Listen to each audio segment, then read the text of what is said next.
Hey YouTube, what's cracking? Welcome back to Great Scott Gaming. As you can tell by the title of the video, I am keeping the spooky season alive deep into November. I wanted to do this video in list format as I went over in detail what makes video games terrifying in my last video. I'll list in the description below. Also, many other YouTubers have already explained horror and non-horror games, so I wanted to do something different. With that said, here's a list of my top 5 scary moments in non-horror games. Let's get into it.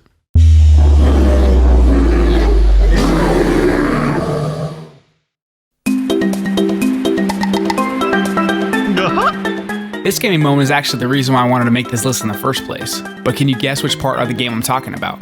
Am I talking about Gruntilda? Nope. How about something out of the Mad Monster Mansion level? No again.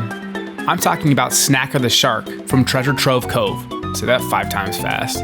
You might be looking at the picture of this guy and saying, please, I've seen way scarier sharks than that. And I guess you'd be right if you're going just based off looks, but we aren't shallow over here. We're gonna be looking below the surface of this encounter. Now, when you're playing through the first level of this game, the scariest thing you saw were termites and a giant ape. After you get access and spawn into the Treasure Trove Cove, you examine your horizon excited to see what the pirate theme level holds for you. Behind your spawn point, you hear that familiar sound. Help! And you think, oh, I better grab this guy first. You scan the water and see nothing, so you hop in to collect the Jinjo, as this is a collectathon of course. Immediately, the shark rips off his invisibility cloak and starts his theme song attempting to chomp at Banjo and Kazooie. Banjo also moves at a snail's pace in water since he paddles like a dog, which does not help. Lastly, throw in the terrible controls, especially if you're playing with the original Nintendo 64 controller, and you got yourself a recipe for a truly scary moment in gaming. It's probably the reason for a lot of gamers' thalassophobia.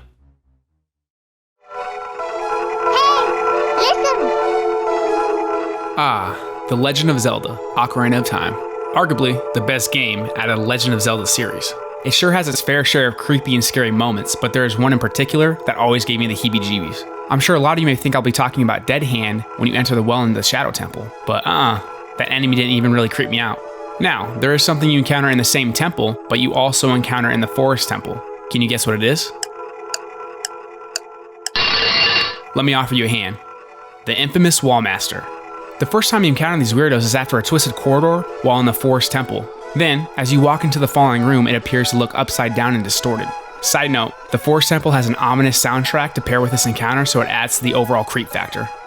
In the room, the first thing Navi warns you of is to watch out for the shadows of monsters that hang from the ceiling. As you explore the room more, you will eventually start to see a shadow directly below you grow larger and larger. And if you stay in one place too long, the hand will drop down, abducting Link, bringing you back to the beginning of the dungeon.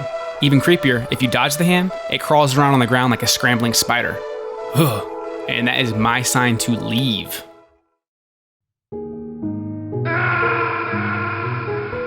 The Metal Gear Solid series has a couple of scary moments throughout its numerous games. The most recent example is in Metal Gear Solid 5, when you first encounter the Man of Fire in the opening level. The scary moment I will be going over is more mental warfare than anything else.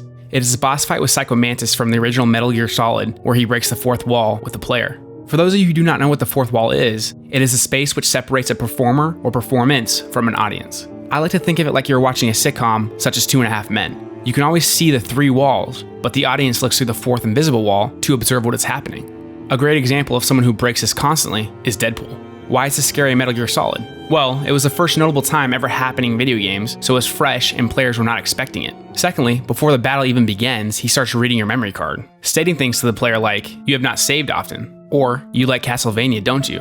Remember, this is all unbeknownst to the player. He then asks you to put your controller on the floor to show you his true power. He then starts vibrating that controller on the ground. On top of everything else, if that wasn't already enough, he's able to read your every move during the fight unless you switch your controller over to the player 2 port. How crazy is that? Definitely threw me for a loop.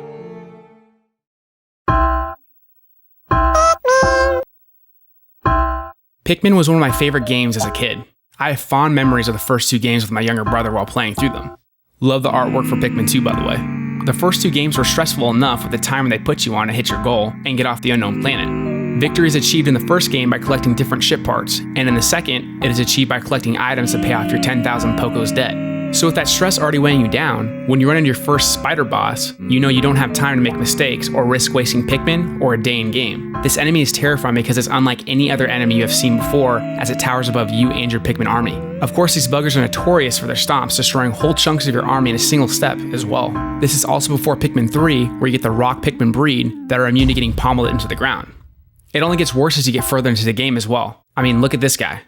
The worst of them all is the last boss of the game, the Titan Weevil. It has every elemental ability in the book, and did I forget to mention this is on floor 14 of a long-ass dungeon, so if you mess up, it's back to the start for you. Truly scary for anyone who might have arachnophobia, megalophobia, or just hate wasting time and progress in video games.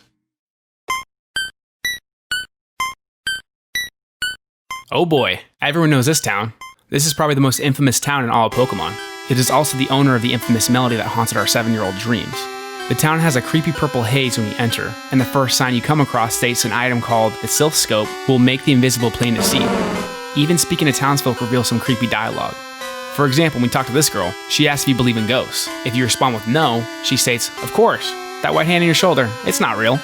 Now, if you couldn't already guess, Lavender Town is the home of many dead and ghost Pokemon. The main attraction in this place is the Pokemon Tower, which is just a giant graveyard that looks like a New York skyscraper.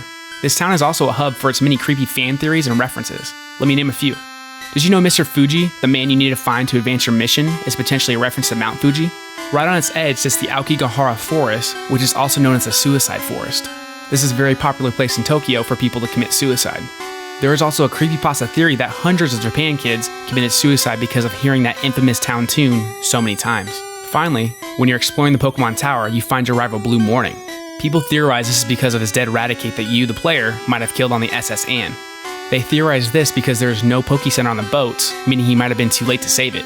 Also, there's a rumor in the original Japanese version where Blue asks if you know what it's like for Pokemon to die before the battle. Lastly, you never see nor hear about his Raticate again after SS Anne. So what did everyone think? I want to know what other examples of horror and non-horror games you guys can think of. List them in the comments below. If you enjoyed the video, please make sure to drop it a like. If you'd like to earn a follow and would like to see more content like this, make sure you subscribe as well. Stay safe out there in these crazy times. Peace out.